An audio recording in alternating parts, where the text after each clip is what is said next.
Hello and welcome back. We're going to do another example using L'Hopital's rule of finding a limit at infinity. And so what we're going to do here is first check that form because that form is extremely important. So we know that x squared goes to infinity as x goes to infinity. And of course we know that an exponential with a positive exponent is also going to go to infinity. So this problem is ready to go with L'Hopital's rule. So once again, that is the limit of the ratio of the derivatives. Well, the derivative of x squared is 2x, and the derivative of e to the 3x is 3 times e to the 3x by the chain rule.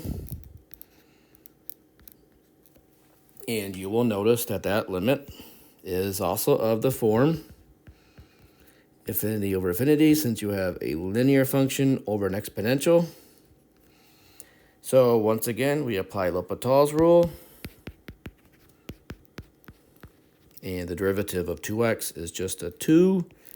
And then we've got 3 times the derivative of e to the 3x, which is 3 times e to the 3x again. So this is the limit as x goes to infinity of 2 over 9 times e to the 3x. And this limit is going to be 0 because we have a constant numerator and a denominator that is going to infinity.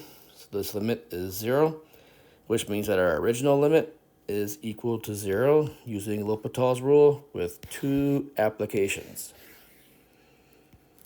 So the idea is that L'Hopital's rule must be applied in the form infinity over infinity or 0 over 0. And you'll notice that in this case, we had a polynomial function over an exponential. And you might be asking yourself, well, is that going to happen for every polynomial over an exponential? And the answer is yes, because every time you differentiate a polynomial, you're going to decrease the degree, but the exponential is not going to lose any of its power. In fact, it's going to just stay the same and go up by multiples. So because of that, you're going to always have a polynomial losing out to the exponential function, which pulls the whole fraction down to 0. It should be noted that if you reverse the roles and have the exponential upstairs and the polynomial downstairs, you would have gotten the result of infinity for this limit.